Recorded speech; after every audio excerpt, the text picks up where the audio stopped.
ফুলনি মানে বাগিচা, বাগিচা মানে ফুলনি, ফুলনি মানে বাগিচা, বাগিচা মানে ফুলনি। এইটো যদি অলপমান যদি সলনি কৰি দিওঁ তেতিয়া কি হ'ব? হে পদুম ফুল মানে ট্ৰেক্টৰ, ট্ৰেক্টৰ মানে পদুম ফুল, পদুম ফুল মানে ট্ৰেক্টৰ, ট্ৰেক্টৰ মানে পদুম ফুল। আই পদুম ফুল মানে ট্ৰেক্টৰ, ট্ৰেক্টৰ মানে পদুম ফুল, পদুম ফুল মানে ট্ৰেক্টৰ, ট্ৰেক্টৰ মানে পদুম ফুল।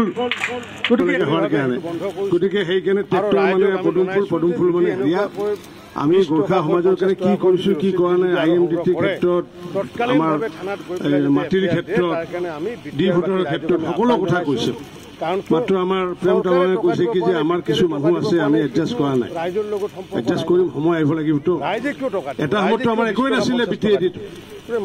BTAD-ত এটা সময়ত আমাৰ এনেকুৱা আছিলে বিজেপি একো নাছিলে, এটা মাত্ৰ MCLA আছিল। আৰু তাক যেতিয়া আমি EM কৰাৰ কাৰণে যেতিয়া হাগ্ৰামাক ক'ব গ'লো, হাগ্ৰামাই তেতিয়া আমাক কৈছিল সেই এটা EM লৈ পেলাই CM কৰিব আহিছে, এটা MCLA লৈ পেলাই EM বনাব আহিছে, ফাটি নেকি? হিমন্ত বিশ্ব শৰ্মাৰ সন্মুখত কৈছে, শনি শৰ্মাৰ সন্মুখত কৈছে। মই ক'লো যে আমাক ভোট কমিটি বনাব দিছে, এই কিয় ভোট কমিটি? কি হাগ্ৰামা আছে ইয়াতে, কিয় ভোট কমিটি? চব মই যি কওঁ তাকে শুনিব। হাৰে তই যি কওঁ চব তাকে শুনিব, এইটো কেনেধৰণৰ কথা? ভাৰতবৰ্ষত গণতান্ত্ৰিক এখন দেশ, সকলোৰে গণতান্ত্ৰিক অধিকাৰ আছে। আমাৰ জিলা সভাপতি 4টা লগত আছিল, ৰাম দাহালো আছিল, আমাৰ বিভূতি বৰগোহাঁই আছিলে, কাৰ্তিক বড়ো আছিলে, আৰু এজন আছিলে কি নাম আছিলে বিপ্লৱ দেৱ, প্ৰমোদ বৰডাঙৰাক কৈছোঁ যে নিৰ্বাচনৰ পিছত যদি এইবিলাক সাল সলনি নকৰা তেতিয়াহ'লে আমি কিন্তু আগন্তুক বেলেগকৈ চিন্তা কৰিব বাধ্য হ'ম। কাৰণ কিয় মানুহে গণতান্ত্ৰিক অধিকাৰ পাব লাগিব। নাগৰিকজুলিত আমাৰ এটা গোৰ্খা মানুহ নাই, VCDC চেয়াৰমেন ইয়াতে এটা আছে মাত্ৰ, হয় না? মই প্ৰমোদ বৰক কৈছোঁ ভাই কি হৈছে এইবিলাক, এনে কিন্তু নহ'ব নহয়, এইটো কৰাৰ কাৰণেতো আমিতো তোমাক ছাপোৰ্ট দিয়া নাই। তেওঁ কৈছে দাদা এইকেইদিন যাবা দিয়ক, মই চব ব্যৱস্থা কৰি আছোঁ। মই ব্যৱস্থা কৰা যদি কৰ, নকৰিলেও আপত্তি নাই, আমি কি ব্যৱস্থা কৰিব লাগে কৰিম আৰু আগন্তুক দেউতা। আমাৰ ৰাস্তা খোলা আছে, কোনো কথা দিছে, গতিকে ইলেকশ্যনটো যাওক, আমি ব্যৱস্থা কৰিম। আমি যেনেকুৱাকৈ আজি ৰাম দাহালক কথা কৈছে, ৰাম দাহালক ভাইচ চেয়াৰমেন কৰিছোঁ, প্ৰেম তামাঙক চেয়াৰমেন কৰিছোঁ।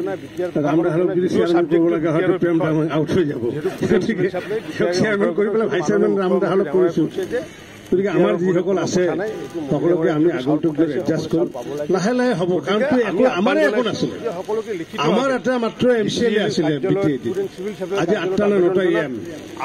আমি ইচ্ছা কৰিলে আৰু যদি 3টা যদি আমি যদি একেদিনাই মেনেজ কৰি দিওঁ, আমাৰ চৰকাৰখনে আমাৰ হয়, মাত্ৰ 3টা লাগে। আৰু আমি আমাৰ কাৰণে সেইটো ডাঙৰ কথা নহয়, কিন্তু আমি সেইটো কৰিব খোজা নাই, আৰু আমি ক্ষমতাৰ পৰা আঁতৰ কৰিব বিচৰা নাই। আমি বন্ধুত্ব ভাৱেৰে আমি চৰকাৰ চলাই আছোঁ, আৰু বন্ধুত্ব ভাৱেৰে সকলো জাতি জনগোষ্ঠী যাতে মৰ্যাদা সম্পূৰ্ণভাৱে যাতে জীয়াই থাকিব পাৰে তাৰ কাৰণে আমি ব্যৱস্থা কৰিছোঁ।